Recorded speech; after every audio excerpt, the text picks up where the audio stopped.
அது ஒரு இப்போ இது எல்லாருக்கும் வணக்கம். இன்னைக்கு வந்து ரொம்ப ஒரு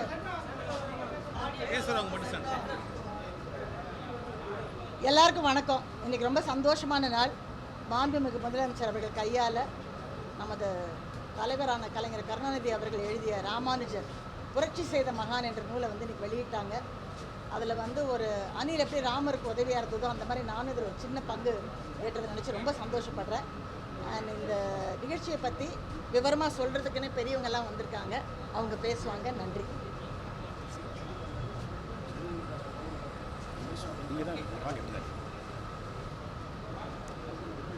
எல்லாருக்கும் வணக்கம். திருவனந்தபுரம் கோயிலில் ஏதோ நிறைய பொக்கிஷம் இருக்குது அப்படின்னு நாம் கேள்விப்பட்டிருக்கிறோம்.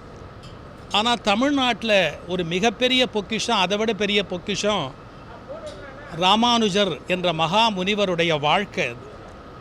தங்கத்தாலும் வெள்ளியினாலும் இருக்கிற பொக்கிஷத்தை விட அக்கறையினாலும் அன்பினாலும் அருளாலும் இந்த மக்களை அரவணைக்க வேண்டும் என்று விரும்பிய ஆன்மீக புரட்சி செய்த மகான் ராமானுஜ முனிவர். அவருடைய வாழ்க்கையில் மிகப்பெரிய ஈடுபாடு கொண்டு நம்முடைய முத்தமிழறிஞர் டாக்டர் கலைஞர் அவர்கள் அந்த வாழ்க்கையை ஒரு நாடகமாக ஊடகத்தில் வெளியிட வேண்டும் என்று திட்டமிட்டார்கள். இங்கே சகோதரி பத்மினி பேசினார்கள். அது மாதிரி கலைஞர் தொலைக்காட்சியில் அதை மிக விஸ்தாரமாக ஒரு குறிப்பிட்ட பகுதி வரையில் அந்த ராமானுஜ முனிவருடைய வாழ்க்கையை வெளியிட்டார்கள்.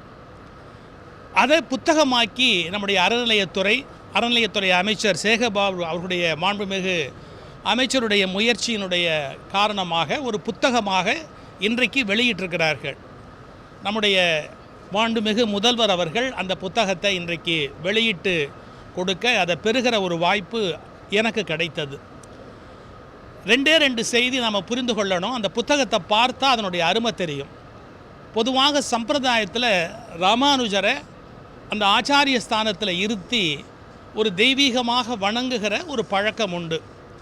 ஆனால் முதல் முறையாக இதில் அவர் ஒரு குழந்தை எடுத்து இடுப்பில் வச்சுருக்க மாதிரி ஒரு படத்தை போட்டு, அந்த படமே கூட பல பேருடைய கேள்விக்கு இடம் வரும் என்றாலும் துணிவாக அப்படி ஒரு படத்தை போட்டு சமூகத்தில் புறக்கணிக்கப்பட்ட மக்களை தன்னுடைய தோளிலே தூக்கி உயர்த்த வேண்டும் என்று விரும்பிய ஒரு புரட்சியாளர் நம்முடைய ராமானுஜர் என்பதை அந்த புத்தகத்தினுடைய அட்டைப்படமே நமக்கு புரிய வைக்கும். மிக அருமையான அச்சு, வண்ணங்கள், ஒவ்வொரு படமும் அவ்வளவு அருமை. அக்கறை எடுத்து நல்ல படங்களை எல்லாம் வரைந்து அதன் பிறகு டாக்டர் கலைஞர் அவர்களுடைய அந்த எழுத்தோவியத்தையும் அந்த புத்தகத்தில் அச்சிட்ருக்கிறாங்க. எனக்கு ஒரு பெரிய ஆச்சரியம் என்னென்னா, அடிப்படையில் டாக்டர் கலைஞர் அவர்கள் நாத்திக இயக்கங்கள்லேருந்து வெளியில் வந்தவர்கள், அதிலேருந்து வளர்ந்து வெளியே வந்தவர்கள். பிறகு ஒன்றே குலம் ஒருவனே தேவன் அண்ணாவுடைய அந்த வழியை பின்பற்ற தொடங்கியவர்கள். ஆனால் ராமானுஜருடைய வாழ்க்கையை எழுதணும் அப்படின்னு அவருக்கு தோன்றியது ஒரு பெரிய வரப்பிரசாதம்னு தான் சொல்லணும்.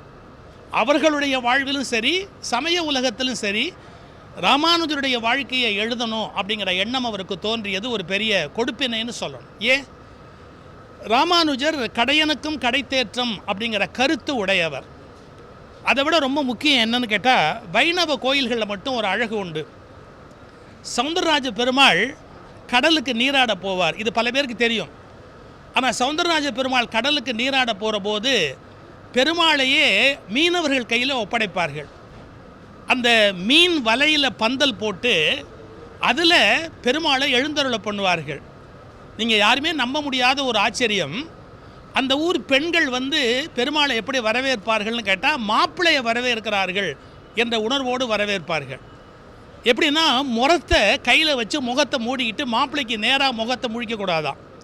அதனால் முகத்தை மூடிக்கிட்டு அந்த பெருமாளை தரிசிப்பாங்க. கொஞ்சம் யோசிச்சு பாருங்கள், மீனவர்களுடைய கையில் பெருமாளை கொடுக்கறது அப்படின்னா அது என்ன சாதாரணமான விஷயமா? இந்த வித்து வைணவத்தில் விழுந்ததற்கு காரணம் ராமானுஜருடைய அந்த சித்தாந்தம். ஏழை மக்களுடைய கையில் மதம் போனால் மட்டும்தான் மதம் நீண்ட காலம் வாழ முடியும்.